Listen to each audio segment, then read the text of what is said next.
l'éducation à l'informatique, tu vois, à l'ordinateur, à la chose d'Internet. Je n'ai pas vraiment cherché à aller plus loin. Je me suis limité à savoir, à chercher, je me suis limité à trouver comment télécharger les films, les trucs du Bitcoin. Genre à l'époque, nous, on avait déjà Facebook. Je crois que j'ai ouvert mon compte Facebook en 2008 ou 2009. Genre, j'entendais déjà parler du Bitcoin. Je ne savais pas ce que c'était. Et finalement, je me rends compte qu'aujourd'hui, vu que voilà, l'éthique ne cesse de prendre de la place et tout ça dans la vie sociale, dans le monde actuel et tout, je me dis, mais si je m'étais vraiment pris au sérieux à l'époque, peut-être qu'aujourd'hui, je serais très loin. C'est vrai que bon, ma passion, c'est l'écriture, c'est les langues et tout ça. J'aurais pu continuer de dans son souci. Mais quand même, à côté, genre, j'aurais pu faire beaucoup plus de choses avec Internet que je ne puisse en faire maintenant. Tu vois. Et quelque part, ce que j'aurais aimé savoir, c'était que Internet, c'est vraiment, vraiment, vraiment l'avenir. Et il faut que tu t'y mettes très, très, très, très, très, très tôt.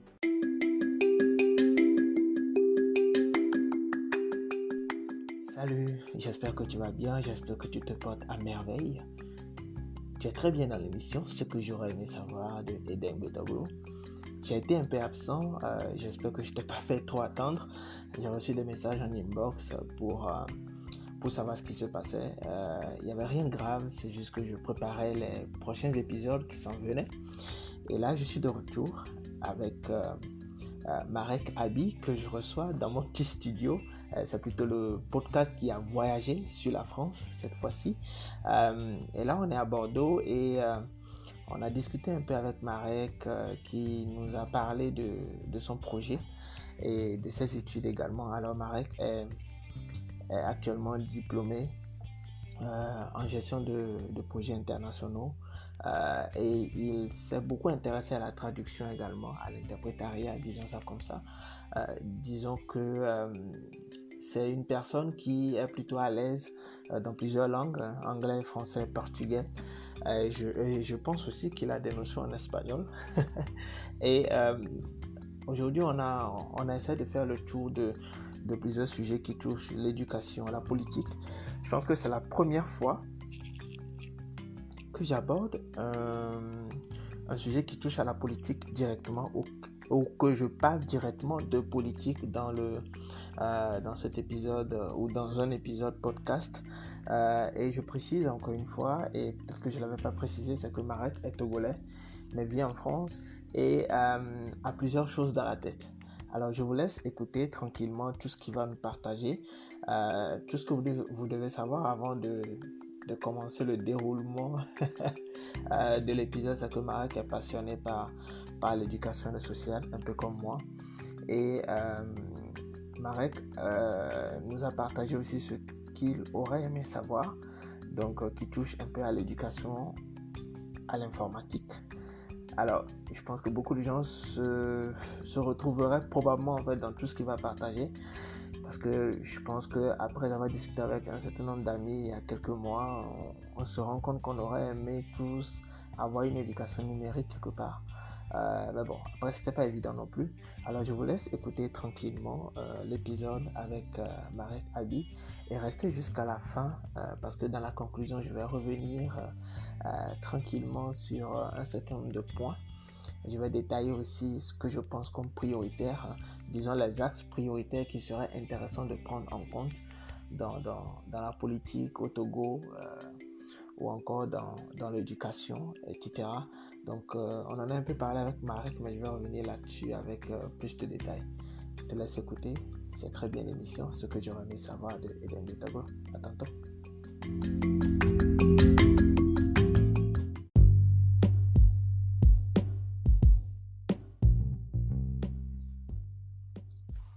Salut, j'espère que vous allez très bien. J'espère que toi qui m'écoutes, tu as pu faire le tour des autres épisodes déjà. Des sujets intéressants ont été abordés dans les anciens épisodes, dans les précédents épisodes. Aujourd'hui, disons qu'on va parler de quelque chose d'un peu différent. Alors, je reçois un ami togolais qui vit tranquillement à Bordeaux. Alors, comment tu vas, Marek? Je vais bien, bonjour. Et toi, ça va? Ça va, je rends grâce aussi. Je suis très ravi de te retrouver parce mais que ça plaisir fait un bon partagé. moment qu'on en parle déjà. Hum, De toutes les façons, tu priorises les autorités, hein. Non, Nous les petits, tu ne nous calcules pas trop. Hum. non, pas du tout, pas du tout. Et tu le sais très bien. Et c'est justement pour ça que je suis très ravi de te recevoir aujourd'hui, tranquillement posé en France, parler de sujets intéressants que je ne vais pas dévoiler dès le début. Mais avant qu'on aille vers les choses croustillantes, est-ce que tu veux bien te présenter, s'il te plaît? Bien, me présenter. Tu sais, c'est souvent une question avec laquelle j'ai beaucoup de mal parce que je ne sais pas quoi dire. J'ai envie de tout dire et ne rien dire à la fois. Bien, donc comme tu l'as dit, je suis Marek Abi, togolais. Bon, là, comment dire, j'ai fait des... Bon, généralement, nous les Togolais, on aime bien se présenter par les études. Donc, j'ai fait des études en lettres, anglaises et portugaises. Et puis, j'ai un master en communication multilingue et traduction et un autre master en gestion de projets internationaux. Donc, je suis un passionné d'écriture. Je pense que c'est dans ce cadre que toi et moi nous sommes rencontrés. Donc, je suis auteur, écrivain et blogueur à mes heures perdues. J'écris des chansons, je fais quoi? J'écris des scénarios, des courts-métrages, et puis, etc. Et puis, j'aime manger, voilà, beaucoup. Je suis un gros mangeur. Je pense que ça, c'est l'information la plus importante. Donc, s'il y a des gentilles personnes qui écoutent ce podcast et qui veulent déjà hein, m'inviter et tout ça, je suis prêt.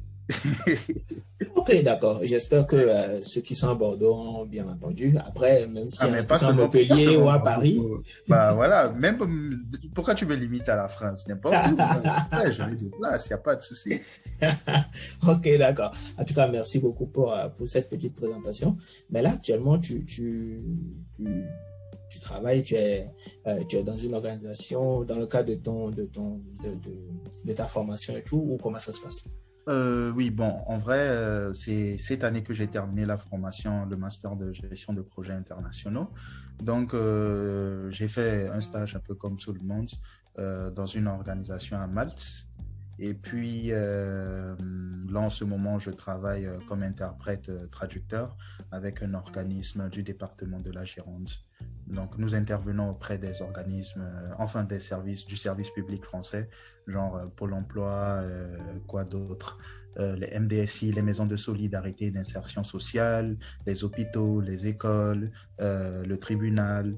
Donc, en fait, quand il y a des bénéficiaires ou des rendez-vous avec des personnes qui ne parlent pas le français, donc on fait appel à nous et nous intervenons pour faciliter la communication. Donc, en gros, c'est un peu ça. Donc, moi, j'interviens pour l'anglais et le portugais. Donc, voilà. D'accord, ok. Bah, disons que tu évolues quand même dans quelque chose qui t'a toujours un peu passionné parce que j'avais remarqué que tu étais aussi un peu passionné par l'éducation. Euh, L'éducation, le social. oui.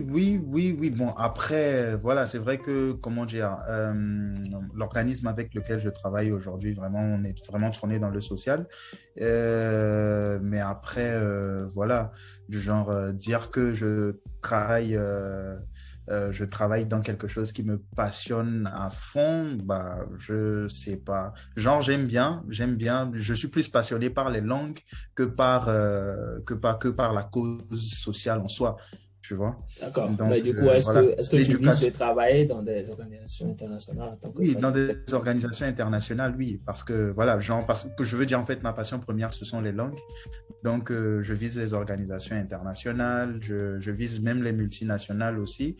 Pour un organisme social, une ONG, pourquoi pas, du moment où je peux mettre en avant, comment dire, mes compétences linguistiques et puis mon savoir-faire en matière de gestion de projet et tout ce qui va avec. D'accord. En tout cas, disons bon courage à toi quand même. Mm, C'est plutôt intéressant ce que tu fais. Et je mm. pense que tous ceux qui écoutent ce podcast aussi trouvent probablement intéressant ce que tu fais. Mm. Alors, Et puis, Marek, oui, sans vas-y. vouloir t'interrompre, tout à l'heure, tu as parlé d'éducation. Enfin, je ne suis plus revenu là-dessus, mais parce que, en fait, je travaille pas vraiment dans l'éducation, même si, comme tu l'avais dit, c'est une passion et je pense que c'est une que nous avons. Et voilà, je pense qu'on aura l'occasion de revenir là-dessus, non? Probablement, parce que comme tu Probablement. l'as Bah, dit, je oui, t'explique. c'est commun, nous deux. D'ailleurs, je pense que c'est sur ça qu'on a pu s'accrocher au début parce que tu avais rédigé un billet sur l'éducation au Togo, etc. Et je pense que je suis allé dans le même sens et tout. Donc, oui, ce sera avec plaisir. Mais là, on va parler de quelque chose, pas de très différent, mais on va aller vers le sujet intéressant qui nous préoccupe. On va aller vers ce que Marek Abi aurait aimé savoir. Et on va poser la question aussi simplement que possible. Marek, dis-moi, qu'est-ce que tu aurais aimé savoir et en quoi est-ce que ça aurait changé tes perceptions, ta manière de voir les choses? Tu sais, c'est peut-être aussi pour cette raison que, comment dire, nous avons mis beaucoup de temps à faire cet épisode, que j'ai réfléchi pendant longtemps à ce que j'aurais très pertinente. Hein. Qu'est-ce que tu aurais aimé savoir? Tu sais, je ne suis pas une personne comment dire, qui se projette de manière à dire que, du genre, voilà, il faut qu'à tel moment, je puisse réaliser ceci, cela. Et si à tel moment, en fait, je n'ai pas réussi à réaliser la chose, je regarde derrière pour me dire que non, en fait, genre ça, c'était pas bien, ça, c'était pas bien. J'aurais quand même aimé faire ceci. Mais si je savais. En fait, le si je savais n'existe pas parce que pour moi, toute expérience est valide et c'est ce qui fait de nous ce que nous sommes demain, tu vois. Donc aujourd'hui, on vit des choses qui vont nous aider à atteindre tel objectif demain ou à devenir telle personne ou obtenir telle compétence demain, tu vois. Donc, on vit vraiment de nos expériences et nous sommes ce que les expériences, nous sommes ce que nos expériences nous enseignent, tu vois. Donc après, du genre, ce que j'aurais aimé savoir, j'ai vraiment réfléchi. Non, genre, j'avais du mal à trouver. Mais finalement, au détour d'une conversation avec un ami, je me suis rendu compte d'un truc quand même que j'aurais aimé savoir. Et c'est tout bateau, c'est tout simple. Tu sais ce que c'est que cette chose? Cette chose, en fait, c'est comment dire, l'éducation à l'informatique, tu vois, à l'ordinateur, à la chose d'Internet. Je m'explique. En fait, très tôt, mes parents, bon, fonctionnaires et tout ça, ils avaient déjà des ordinateurs, tu vois. Et mon père, en fait, lui, ordinateur et lui, ça fait du genre, c'est vraiment pas son truc. Vraiment pas son truc. Donc, quand par exemple au service, il obtenait un nouvel ordinateur pour le travail, ce qu'il faisait, c'est qu'il me le remettait, il me disait, essaye de voir ce que tu peux en faire, tu vois. Donc, ce qui fait que très tôt, j'ai eu la chance, contrairement à beaucoup de jeunes Togolais et tout, d'avoir un ordinateur à portée de main, tu vois.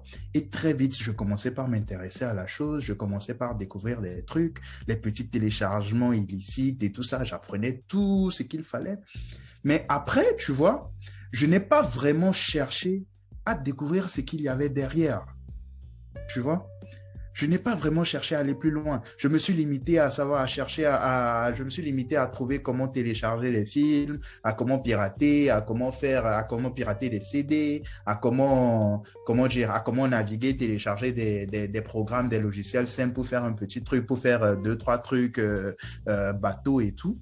Mais je suis jamais vraiment allé plus loin, tu vois.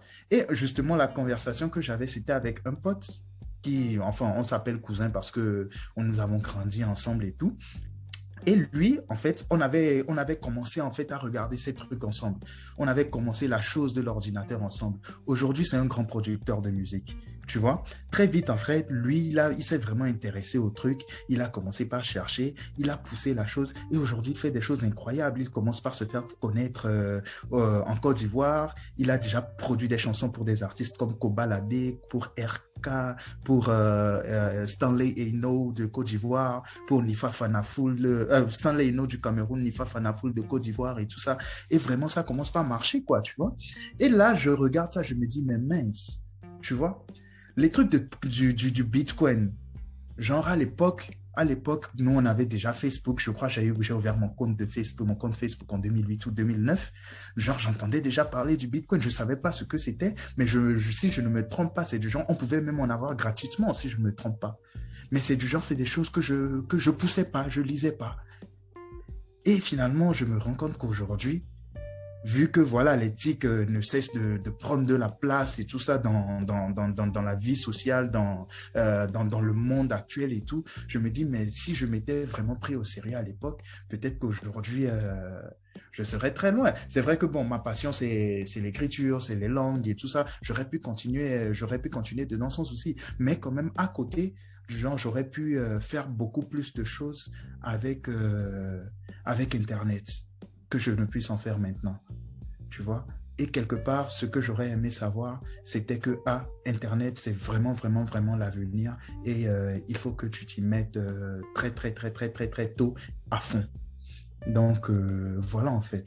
Je ne sais pas si c'est un truc pertinent, mais un peu, je pense que voilà, vraiment, c'est quelque chose, quoi, pas que je regrette, mais voilà, genre, je pense que j'ai quand même laissé passer une belle opportunité de faire de très grandes choses, en fait. Donc, Ouais, je vois très bien ce que tu veux dire. Je pense que tout simplement, tu as manqué de curiosité, en quelque sorte. exactement, c'est ça, j'ai manqué de curiosité. Mhm.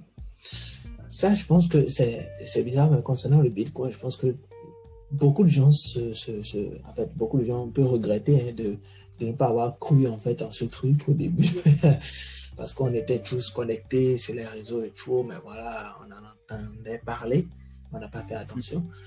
Concernant l'ordinateur, c'est bizarre, mais j'ai eu pratiquement la même expérience que toi. Ah Moi, ouais? je jouais plutôt Prince of Persia dessus, donc voilà. Donc des jeux, etc. Je passais des nuits dessus, mais voilà, je n'étais pas vraiment intéressé à fond. Après, je pense que lorsqu'on a cette habilité à vouloir découvrir et tout, on apprend vite, mais c'est vrai qu'on aurait pu faire mieux que ça. Après, c'est peut-être aussi le contexte, l'environnement, tout ça, ça joue énormément. Mais exactement, c'est exactement, c'est trop ça en fait. Parce que nos parents, de toutes les façons, on en savait plus que, tu vois. Et eux, vu que pour eux, c'était, comment dire, c'était une sorte d'amusement, c'était aussi une terre étrangère, ils se disaient, bon, en fait, quand tu es sur l'ordinateur, en fait, tu ne fous rien, tu n'es pas en train d'étudier et tout. Donc, limite, c'était, laisse l'ordinateur et puis va bosser, quoi. Tu vois, ça s'arrêtait là. Mais peut-être que si mon père me disait, ah, mais tiens, il y a des choses intéressantes dans l'ordinateur, essaye de fouiller un peu plus. Il y a des choses intéressantes sur Internet, essaye de fouiller un peu plus. Mais l'ordinateur, comment est-ce qu'il fonctionne? Est-ce que tu sais, machin? Essaye de fouiller un peu plus. Je me dis que juste ça, en fait, ça aurait suffi à me rendre plus curieux. Tu vois? Mais ce qui se passait, c'était du genre, tu es sur l'ordinateur, en fait, tout ce que tu fais, en fait, du moment où tu n'es pas en train d'étudier, tu es en train de t'amuser. Donc, c'est ça. Donc, après, voilà, du genre, on prend l'ordinateur et tout, mais on n'a pas vraiment comment dire, on n'a pas ce flair-là d'essayer de dire que, tiens, il faut que je fasse des recherches pour savoir, par exemple, comment est-ce que je peux coder, comment est-ce que je peux faire ceci, comment est-ce que je peux faire cela. Parce que de toutes les façons, le peu de temps que nous avons avant que papa n'arrive pour nous crier dessus, avant que maman n'arrive pour nous dire d'aller faire autre chose et tout ça, bah, on veut peut-être le consacrer justement, comme tu le dis, à jouer. Moi, c'était PES. Et puis, on veut le consacrer à écouter de la musique ou à regarder les séries qu'on a commencé par télécharger. Tu vois? Oui, d'ailleurs, ça me pousse à te poser une petite question rapidement. Euh, Là, tu as compris certaines choses. Euh, euh, Comment tu vois l'éducation de tes enfants par rapport à tout ça? C'est-à-dire, est-ce que tu penses qu'il faut, lorsque toi, en tant que parent, tu flaires qu'il y a peut-être quelque chose sur laquelle ton enfant devrait commencer à travailler dès le début, est-ce que tu penses que tu vas l'éduquer dans ce sens? Ou tu vas attendre qu'il soit curieux de te poser la question avant d'en parler avec lui? Comment tu vois ce côté principalement dans l'éducation d'un enfant? Tu sais, en fait, moi, dans l'idéal, je veux exposer mes enfants à tout. Tu vois? Je veux exposer mes enfants à tout. En tout cas, dans l'idéal, hein, je te dis, ben, ça va avec les moyens. Mais vraiment, c'est du genre, si je peux lui offrir en fait un cours de tennis, si je peux lui offrir un cours de football, si je peux lui offrir en fait un parquet de basket, si je peux lui offrir des instruments de musique, des ordinateurs, je le mets en fait, comment dire, je lui offre en fait toutes ces possibilités-là. Et puis j'observe, je regarde en fait ce qui l'attire un peu plus. Et puis voilà, du moment où paf, je me rends compte que voilà, c'est peut-être le basket son truc. Je dis, bah, apparemment, genre, tu aimes bien, bah, fonce, donne tout ce que tu as. tu vois. Donc, en fait, c'est ce que je pense, il faut exposer les enfants à tout pour découvrir, en fait, pour essayer de découvrir assez tôt ce à quoi ils sont peut-être prédisposés à exceller, tu vois. Donc, en gros, c'est ça. Après, l'ordinateur, vraiment, tout ça, ce sera quelque chose de contrôlé, hein. L'ordinateur ou le téléphone pour un enfant, c'est vrai que je ne suis pas trop pour. Au moins, il faut attendre l'adolescence, 13, 14 ans, avant peut-être de leur laisser avoir la même mise complète sur ces appareils. Mais quand même, genre assez tôt, je me vois en train d'exposer mes enfants à toutes sortes de choses, tu vois. Donc, je ne sais pas D'accord. si je comprends la question. Oui, oui, et justement, tu vas choisir entre le chiffre ou les chiffres 1 et 5. Entre le chiffre 1 Et 5. et 5, eh Oui. bien, tu sais, je suis né un 24 Hein? avril 94. Donc, ça fait 4, 4, 4. Donc, je choisis 4. Ok, d'accord. Mhm. Bon, alors, je vais te poser une question claire et tu vas me dire ce que tu en penses. Alors, D'accord. tu as été éduqué au Togo, d'accord? OK. Ensuite, tu es parti, tu as visité plusieurs pays. On ne va pas les mentionner, mais on se connaît très bien. Là, maintenant, tu vis en France. Je suppose que voilà, soit tu vas vivre au Togo par la suite ou tu vas rester à l'extérieur. Ça, c'est pas vraiment un problème. Mais si tu devais changer des choses, disons 3 à 4 choses dans l'éducation au Togo, ce serait quoi? Si je devais changer 3 à 4 choses, Oui. waouh. Ou si tu devais intégrer 3 à 4 choses. Si je devais intégrer 3 à 4 choses. Disons, c'est un peu comme si tu l'intégrais dans la mesure où, bah, si je vais à Lomé aujourd'hui, je veux que l'éducation soit comme ça, comme ça, comme ça, comme ça. Mhm. Bah, j'intégrerais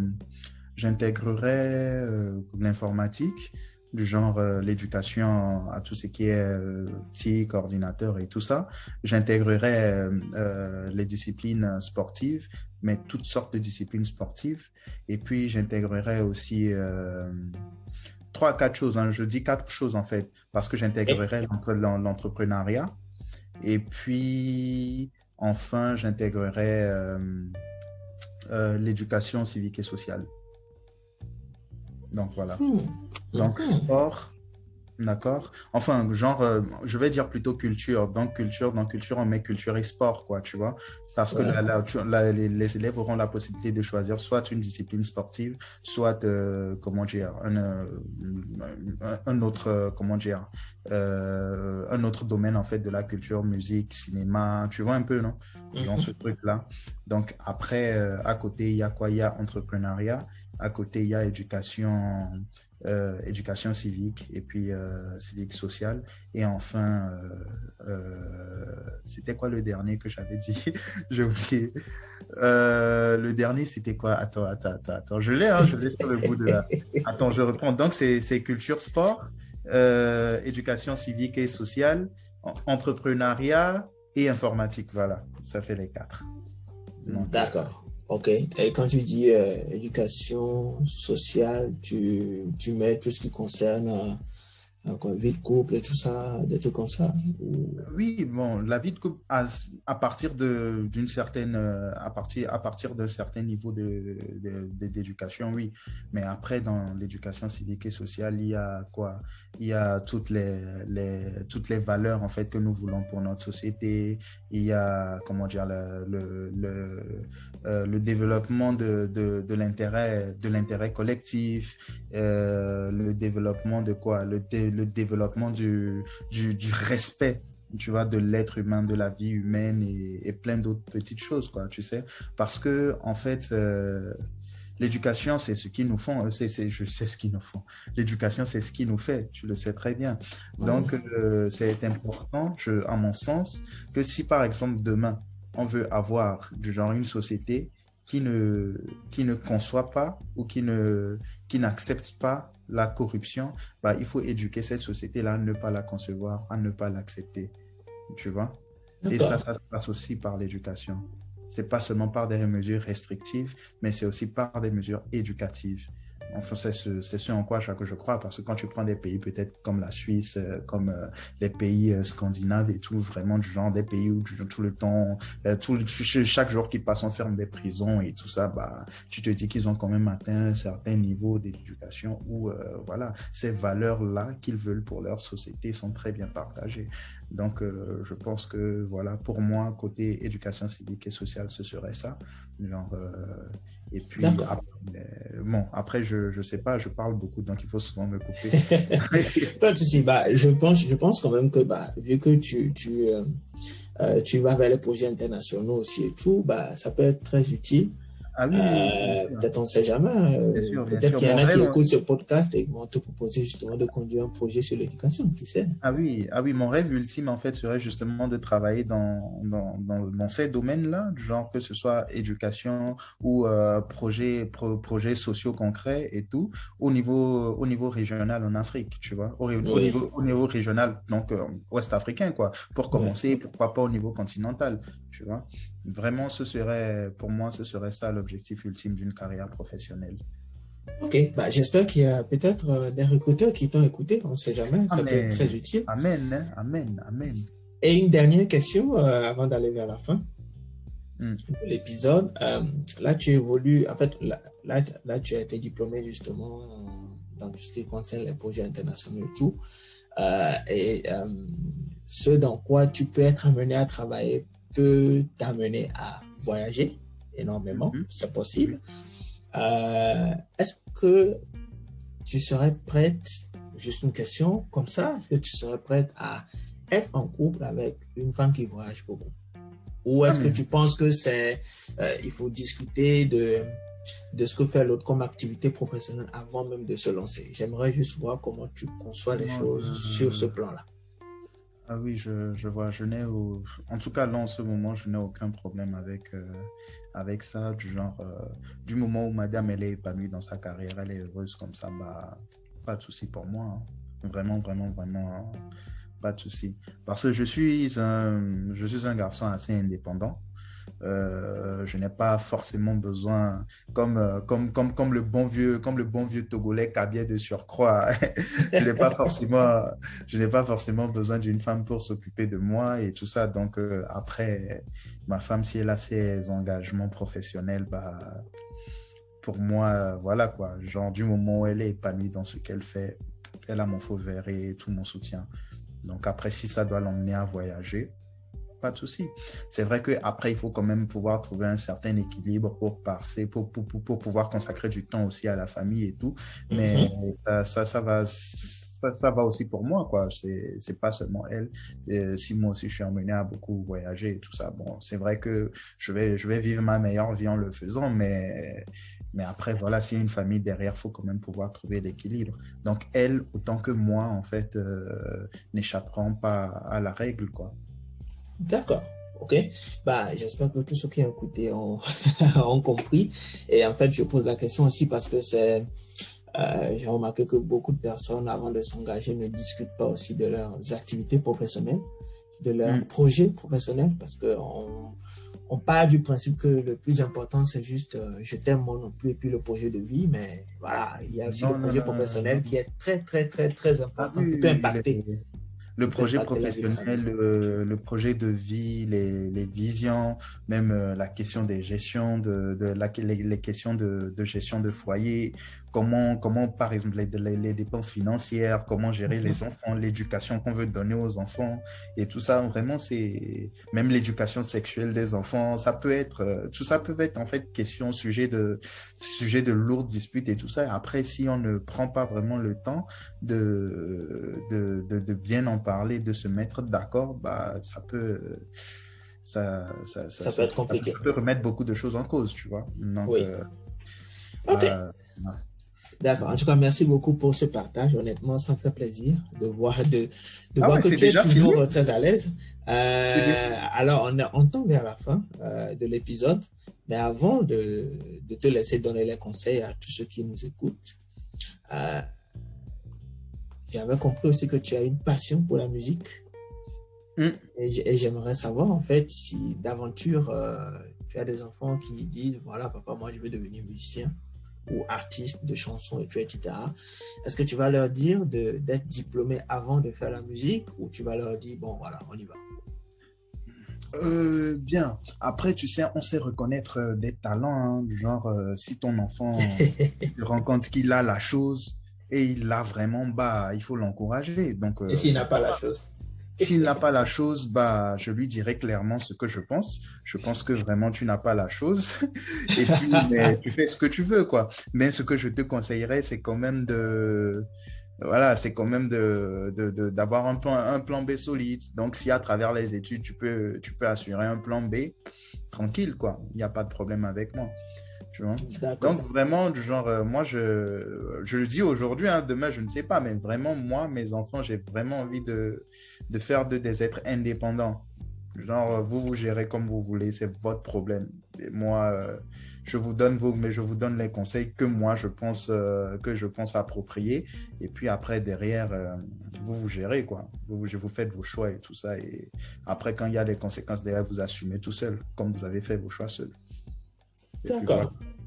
Ok, d'accord. Maintenant, si tu dois donner des conseils à tous ceux qui nous écoutent, ce serait quoi? Ce serait dans quoi? Dans quel domaine? Ou comment est-ce que tu les aborderais en 2 minutes? En fait, donc, oui, mais bon, ça dépend. Hein. Après, tu as peut-être des conseils à donner aux politiques aussi?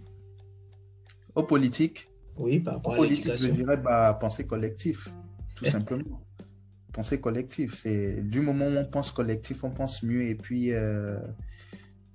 voilà, du genre on fait mieux les choses quand on pense en fait au groupe, à la vie de groupe, tu vois. Donc si tu penses au Togo, tu veux vraiment le meilleur pour le Togo. La plupart de nos politiciens, ils ont quand même, ils ont vécu à l'extérieur, ils ont vu ce qu'il y a de bien, ce qu'il y a de moins bien. Ils ont vu ce qu'on peut copier chez nous, ce qu'on peut pas forcément copier chez nous. Ils connaissent nos réalités et ils savent ce qu'ils peuvent faire. Ce sont des personnes qui ont les compétences pour faire mieux. Donc, je pense que ce qu'il nous manque vraiment, c'est penser intérêt collectif. Après ça, voilà, tout simplement. Donc, à nos politiques, je dirais que penser collectif. Aux jeunes, qu'est-ce que je dirais? Même moi, je suis jeune, je ne suis pas encore sorti de l'auberge, je me cherche toujours. Donc, je dirais, c'est la rue, battons-nous, continuons seulement, prenons tout ce que nous pouvons prendre, profitons des moindres opportunités que nous avons, mais toujours dans la bienveillance. Et puis, voilà. Après, si tu es en concurrence avec quelqu'un et puis il faut que tu le battes pour passer, bah, bats-toi. Mais toujours, genre, fair play, quoi, tu vois.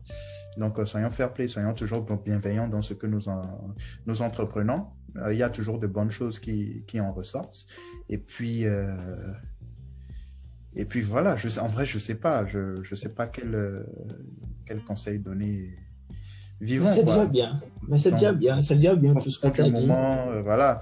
Quand nous avons la santé, bah, profitons, faisons ce que nous pouvons. Et puis, grattons tout ce que nous pouvons gratter, prenons tout ce que nous pouvons prendre. Et puis, remercions le ciel d'être vivant chaque matin quand nous nous réveillons. Voilà. D'accord. Prenons tout ce que nous pouvons prendre dans la légalité, quoi, si je comprends bien. Ouais. Mais tu sais, prenons tout ce que nous pouvons dans la légalité, mais tu sais que c'est pas la légalité qui rend riche. Hein? La légalité n'a jamais rendu très riche. Hein? Donc, du coup, tu proposes quoi? Tu suggères quoi? Je suggère quoi? Je ne suggère rien du tout. Mais, hein? Genre, vous avez le choix entre rester dans la légalité, vivre votre vie tranquille. C'est le choix que moi j'ai fait. Et puis après, si vous voulez devenir très très riche, très puissant et tout ça, là il va falloir, je sais pas. Hein, bon, j'ai pas de conseils à donner dans ce sens parce que je lui connais pas. Ce serait mieux pour toi de ne pas donner des conseils dans ce sens. Ah ouais, bien sûr, bien sûr, bien sûr. Mais non, genre en vrai, je déconne et tout. Genre, je me dis vraiment ce dont nous avons besoin, c'est genre l'intérêt collectif, du genre qu'on puisse en fait entrer dans nos mœurs, dans nos valeurs, en fait, l'intérêt collectif que il me semble nous avions à une certaine époque, il y a quelques siècles auparavant. Donc après, avec la colonisation, avec la traite négrière et tout, je pense qu'il y a beaucoup de choses qui ont changé dans nos mentalités.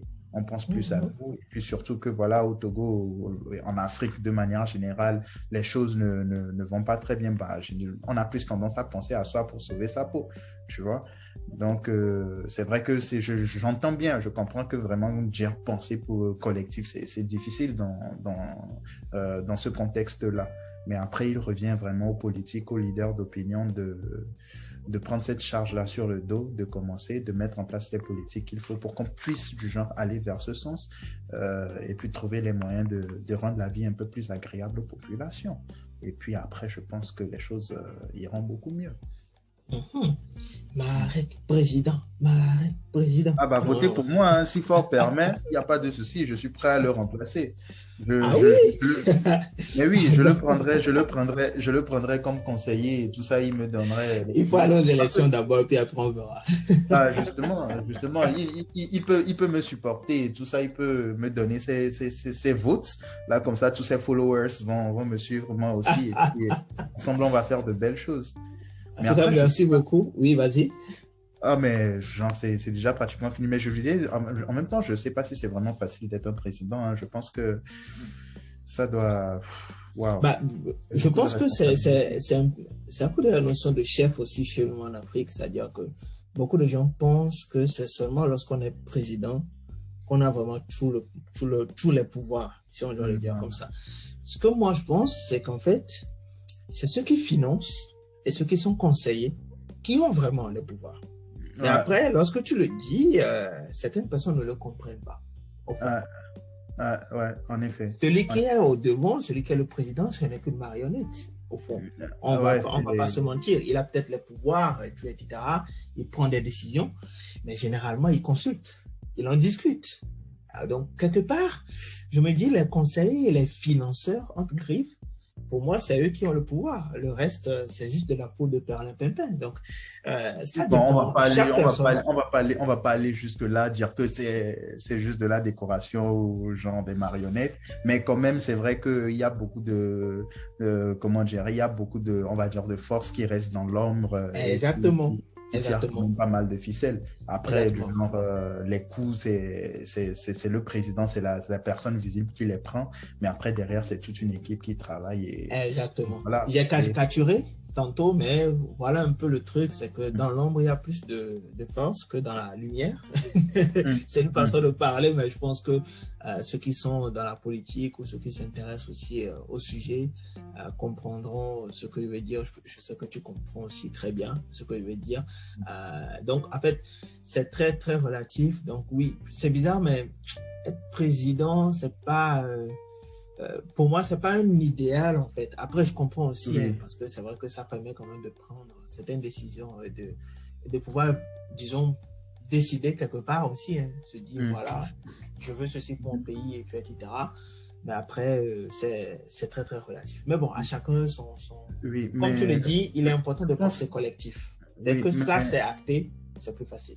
Oui, mais j'ai une question pour toi. Ne penses-tu pas que ça dépend aussi comment dire, du charisme et puis de la vision de l'individu qui devient président?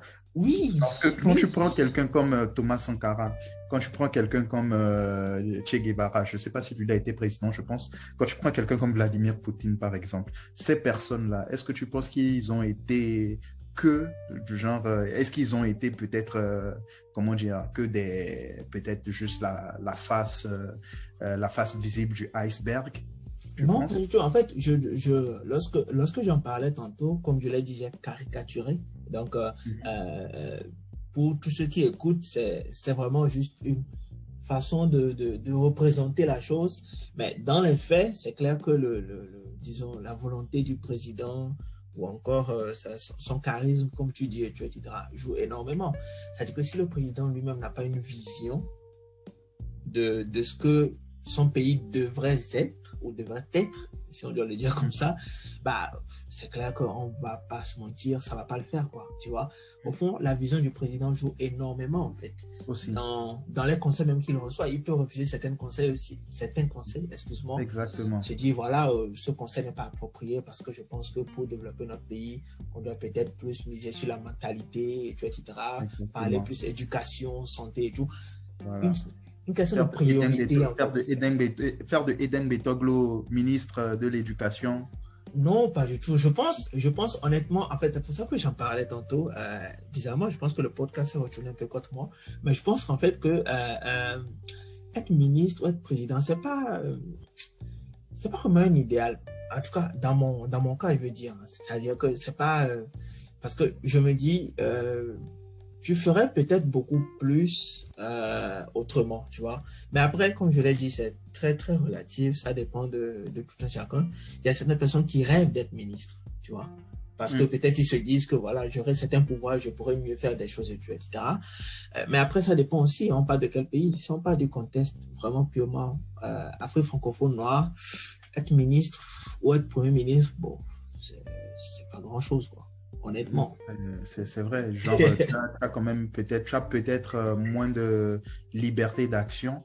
Exactement. Voilà, du genre, tu rentres en fait dans un cadre où en fait, il y a déjà pas mal de choses qui sont en place et que tu dois quand même suivre, quoi. Si tu essayes Exactement. de faire, comment dire, de faire différemment, bon, on peut rapidement en fait te dire que, ah tiens, ça, c'est pas ce que nous attendons de toi. Donc, voilà, je comprends très Exactement. bien ce que tu veux Donc, dire. quelque part, oui, être ministre ou premier ministre et tout, c'est bizarre, mais ça n'a jamais été vraiment dans ma petite cabeza. Donc, du coup, Oui. je ne le mets pas vraiment en avant. Mais je pense qu'on peut être utile autrement. Après, tu l'as très bien dit, côté éducation, je pense que ça dépend aussi du charisme, de la vision du président. Si le président veut vraiment impliquer la diaspora, veut vraiment impliquer les forces qui ne sont pas forcément ministrables, je pense qu'on peut faire du Togo quelque chose ou un pays vraiment, vraiment qui ira de l'avant, quoi, tu vois. Mais après, ça dépend vraiment de comment aussi l'appareil gouvernemental voit les choses, dessine les projets, les axes prioritaires. Donc, on en a parlé tantôt, éducation, santé, etc. C'est des petites choses, je pense, qui peuvent changer énormément la vision ou même le visage, en fait, du pays. Mais encore une fois, comme tu l'as très bien dit, ça dépend beaucoup du charisme et de la vision du président. Je pense qu'on est quand même sur une bonne voie au Togo. Les choses se font petit à petit. Peut-être qu'on Ouais. aurait aimé que ça se fasse plus rapidement. Mais je pense quand même que, bon, voilà, le président fait de son mieux. Euh, je Ah pense oui, qu'il ne c'est faut pas sûr. toujours critiquer pour critiquer, quoi, tu vois. Il y a des choses Ah qui se oui, font. ah Voilà. oui, oui, Il y a ah des oui, choses qui se font. il y a des choses qui se font. Et puis, Exactement. on va Mais espérer ce que serait bien qu'on ait des axes parce que prioritaires. Pour moi, l'éducation et la santé, c'est tellement important. mais Mais c'est bon, c'est à obligé parce voir. que c'est l'éducation et la santé, en fait, je pense que c'est la base. Genre, pour pouvoir développer un pays, il faut un certain niveau d'éducation et aussi il faut que les gens soient en bonne santé. Donc, voilà, du moment où on a les deux, après le reste, il faut qu'on puisse trouver à manger. On a la santé, on a l'éducation, on a l'autosuffisance alimentaire. Après, on va se gérer, hein. On va se battre avec nos armes et puis on va faire les choses. C'est ça. En tout cas, merci beaucoup pour ce partage. Je pense que c'est l'un des épisodes plutôt où on a vraiment parlé politique. Ça fait longtemps que j'en ai pas vraiment parlé aussi ouvertement. Et donc, ça me fait plaisir beaucoup, Marek, que tu aies voulu participer à cet épisode. Et je te laisse pour un petit mot de fin rapidement de 1 minute. Et puis, on va dire au revoir et on va donner rendez-vous à ceux qui nous écoutent dans la conclusion. Je t'écoute. Ok, donc merci à toi pour ce moment, c'était un plaisir. Je suis ouvert pour de nouvelles, pour de nouvelles invitations, pour de nouveaux partages à 2, à 3, à 4. Je ne sais pas si tu y as déjà pensé. Oui, pour la saison 2, ça va se faire. Ah ok, d'accord. Donc voilà, je suis déjà candidat. Et puis voilà, hein, genre juste un bon merci, hein, juste un bon petit merci. Et puis, euh, et puis voilà, portez-vous bien aux auditeurs et aux auditrices. Je vous recommande vivement ce programme. Il est intéressant. J'ai déjà écouté quelques épisodes. Je m'en suis délecté.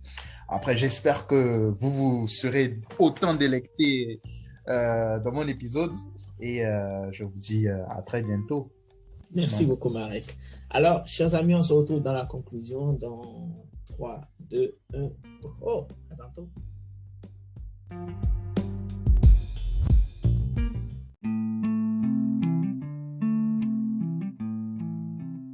Salut, j'espère que tu vas bien, j'espère que tu as aimé l'échange que j'ai eu avec Marek Abi. Tu es très bien dans l'émission, ce que j'aurais aimé savoir avec Eden Betoglo, et c'est toujours un plaisir pour moi. Euh, d'être là avec toi et de me faire entendre et surtout de partager ce que moi aussi j'ai retenu de cet épisode. Alors là, tu es dans la conclusion et ça va te prendre juste quelques minutes, d'accord? Première chose, si vous êtes déjà parent, il est important de noter qu'il faut accompagner vos enfants dans leur quête de la curiosité. Oui, je sais que ça peut un peu, ça peut prêter à confusion, mais c'est important de les accompagner dans cette quête-là, parce qu'ils sont à un âge où ils sont curieux de nature, d'accord? Si vous n'êtes pas encore parent, ayez ça en tête. Première chose. Deuxième chose, j'ai une question pour toi qui m'écoute. Que tu sois parent encore ou pas, selon toi, faut-il exposer les enfants à tout? Faut-il exposer les enfants à tout? Oui ou non? Pose-toi la question en discutant avec tes amis ou avec ta conjointe ou ton conjoint, c'est toujours utile. Moi, je pense que oui, mais avec contrôle. Avec contrôle parce que tout n'est pas forcément bien pour un enfant. Et encore, ça dépend de l'âge, bien évidemment. Je donne l'exemple des téléphones intelligents, donc des smartphones. Il y a quelqu'un qui posait la question sur Twitter à savoir si un enfant qui a moins de 11 ans doit avoir un téléphone portable ou pas. Je dis non. D'accord, moins de 11 ans, il est trop jeune, non. Téléphone personnel portable, non. En revanche, lorsqu'il a 13-14 ans, oui, on peut lui acheter un téléphone portable, mais pas forcément un téléphone intelligent, genre un smartphone.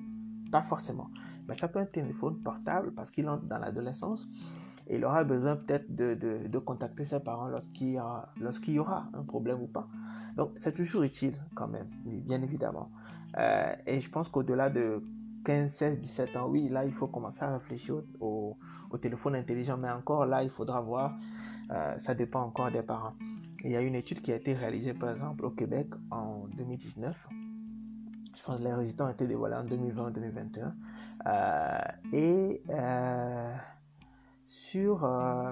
Disons, on a essayé d'enquêter auprès de 741 parents et on a trouvé qu'en fait, plus de 60% des enfants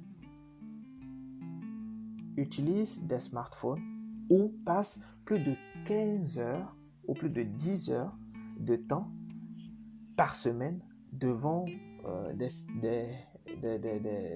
vidéos YouTube, etc. Donc les réseaux sociaux, etc. Il faut mentionner que l'étude a pris en compte plutôt des parents qui avaient des enfants de 6 à 17 ans, d'accord? Donc c'était pour voir comment les enfants utilisaient les réseaux sociaux, les smartphones, etc. Donc vous imaginez quand même que le combat est dure plus de 15 heures de temps par semaine. C'est énorme en fait. Même si c'est plus de 10 heures, c'est énorme. Donc, bien évidemment, de mon point de vue, il faut réfléchir à cet aspect-là. Alors, j'aurais aimé parler plutôt d'une sorte d'enquête de ce genre dans le cas togolais. Malheureusement, je n'ai rien vu sur Internet, je suppose que ça n'a jamais été réalisé. Et je pense que ça fait partie d'une des choses, de mon point de vue, qu'il faudra faire dans le contexte togolais, réaliser des enquêtes qui touchent les familles au Togo. Même si ce n'est pas le même contexte qu'au Canada, qu'en Finlande, qu'en Suède, qu'en France, etc. Je pense qu'on peut quand même, avec les réseaux sociaux, surtout WhatsApp qui est beaucoup utilisé, je pense qu'on peut rejoindre beaucoup de parents, beaucoup de jeunes et leur poser des questions sur leur utilisation du smartphone dans le contexte togolais et de voir concrètement comment est-ce qu'on peut travailler sur ça également. On a parlé de l'éducation au Togo avec Marek et Marek parlait de quelque chose qui lui importait énormément. Donc il a parlé de l'informatique, du numérique, donc l'éducation au numérique, des disciplines sportives, de l'importance de les intégrer dans l'éducation au Togo ou dans les programmes éducatifs au Togo. L'entrepreneuriat, moi je vais intégrer le salariat également parce que tout le monde n'est pas obligé d'être entrepreneur. L'éducation civique et morale et sociale également qui de mon point de vue est très importante et je pense qu'on pourrait intégrer tout ce qui concerne l'intérêt collectif ou encore les valeurs, etc. Marek et moi, on essaie de faire le tour de tout ça et je pense qu'on a parlé aussi de de la notion de chef de pouvoir ou de chef tout simplement et de pouvoir au Togo. Et on a parlé du fait que voilà, notre président a quand même une vision quelque part. Et on a surtout mis en fait l'accent sur l'importance pour un chef ou pour un président d'avoir une vision, parce que c'est ça qui impulse justement le reste de l'équipe, du gouvernement et tout. Et moi, de mon point de vue, je vais faire des suggestions rapides, que ce soit dans le contexte togolais ou dans d'autres contextes. Il est important de faire des bilans des axes prioritaires. Et quand je parle de bilan, c'est pas juste de produire un document à publier sur un site internet et tout se passe et puis c'est tout. Non, il est important d'avoir une communication plus rapprochée du peuple, parce que je pense que la plupart, en tout cas, on voit quand même beaucoup d'engouement sur les réseaux sociaux par rapport à la présence des gouvernements, etc. Je pense qu'il est important de passer par ce canal-là et communiquer plus directement avec le peuple. Et pourquoi pas passer par les parlementaires aussi. Je pense qu'ils sont là pour ça, hein, bien évidemment. Ils représentent le peuple, donc ils doivent pouvoir faire ce travail-là. Et moi, je pense qu'il y a 4 aspects qui doivent vraiment être pris en compte, c'est-à-dire l'éducation sociale et politique, qui est très importante pour... et quand je parle d'éducation, je parle de sensibilisation. Il est important d'introduire aussi la santé comme axe prioritaire. Donc, le deuxième axe, de mon point de vue, qui est très important dans le cadre togolais. La culture également, on a vu les JO et tout ça, la représentation du Togo aux JO de Tokyo récemment, et puis, etc. C'était pas très fameux, n'est-ce pas? Voilà. Donc, je pense qu'il est important de prendre en compte le culturel et le sportif. On voit un peu aussi ce qui se passe avec Centrinos, et tout, etc. Et de mon point de vue, il y a un gros travail de confiance entre ces acteurs-là, les acteurs de la musique, etc. De mon point de vue, il y a un gros travail à faire sur ce point. Et il faut les accompagner, il faut pas les détruire, non? Il faut les accompagner lorsqu'ils sortent la tête de l'eau, parce que c'est pas facile dans le cas togolais. Et aussi voir d'un point de vue purement professionnel, donc pour moi c'est le 4e point. Et quand on dit professionnel, c'est ces jeunes qui terminent en fait, qui ont le bac, qui veulent qui veulent aller à l'université, etc. Bah, quel est l'accompagnement derrière? Est-ce qu'il y a eu une étude qui montre les besoins du marché au Togo et leur adéquation avec les formations qui existent dans nos universités, dans nos écoles? Est-ce qu'il ne serait pas temps de prendre 2 à 3 ans, de faire une étude longitudinale et se dire quels sont les besoins du marché actuellement dans les entreprises au Togo concrètement? Donc ça va prendre du temps. Et il faut voir maintenant les formations qu'on a dans nos universités, dans nos écoles, déterminer ce qu'il y a à faire, tu vois. Et s'il faut supprimer certaines formations, mettre à jour certaines formations, pourquoi pas? Et ensuite, on communique là-dessus pour que les parents puissent savoir que il y a des mises à jour qui sont faites dans le programme éducatif. Donc, je pense qu'il y a un gros travail à faire dans ce sens-là. J'espère que ça se fera. Et je pense que Marek aussi parlait de l'importance de l'intérêt collectif lorsqu'on parle d'éducation politique au Togo, d'éducation tout court. Et je pense qu'on va finir avec ceci. Vous êtes-vous déjà posé la question de savoir, et ça c'est carrément un autre sujet bien évidemment, l'impact du projet professionnel sur la vie de couple? C'est un sujet que j'ai tenu à aborder avec Marek d'une manière assez subtile, mais j'aimerais vraiment attirer votre attention là-dessus. Discutez-en avec votre conjoint, votre partenaire. C'est très important. Et là, ça rejoint un peu aussi l'éducation quelque part. Parce que l'éducation que votre partenaire a fera en sorte qu'il pourra facilement être ouvert d'esprit ou pas, pourra facilement en fait aborder certains sujets avec vous ou pas, pourra facilement aussi vous dire ce qu'il prévoit faire dans la vie dans 5 ou 10 ans, ou encore où est-ce qu'il se voit, et aussi vous parler des implications en termes de temps de son travail. Le rapport au temps du partenaire est très important. Je pense que je ne vais pas être long, mais je pense qu'il est important de ne pas oublier cet aspect également, parce que ça peut détruire très vite les couples. J'espère que tu as aimé l'échange que j'ai eu avec Marek. J'espère vivement que ce que j'ai eu à partager te sera utile pour améliorer un certain nombre de choses, pour apprendre aussi également, pour discuter avec ton conjoint, ta conjointe, ton petit ami, ta petite amie, ta fiancée, ton fiancé, whatever. Prends ton temps, d'écouter encore une fois ce podcast et surtout abonne-toi, je mets tous les liens dans le descriptif. Je suis sûr que ça pourrait être utile. Comme ça, tu pourras recevoir directement les épisodes par mail, etc. Et j'en profite pour te dire que je mettrai aussi le lien vers le livre de Marek. Je n'ai pas pu en parler comme il faut, mais je te mets le lien pour que tu puisses te le procurer. J'espère que ça te sera utile. Tu peux le trouver en ligne. Tu pourras te l'acheter. Parce que j'ai oublié de te mentionner que Marek également écrivain, donc qui a sorti un livre il n'y a pas très longtemps, et je suis sûr que ça pourrait être utile. Je te laisse tout en détail dans le descriptif de ce podcast, alors n'hésite pas à aller cliquer sur le lien. Abonne-toi, que tu l'écoutes sur YouTube, sur Spotify, sur Anchor, sur Google Podcast, ou whatever. Abonne-toi pour que tu puisses recevoir les notifications en direct. Prends soin de toi. Et surtout, n'oublie pas quelque chose de fondamental. La vie a un début et une fin. L'important, c'est ce que tu en fais. C'est Eden Betoglo et c'est l'émission Ce que j'aurais aimé savoir. À tantôt.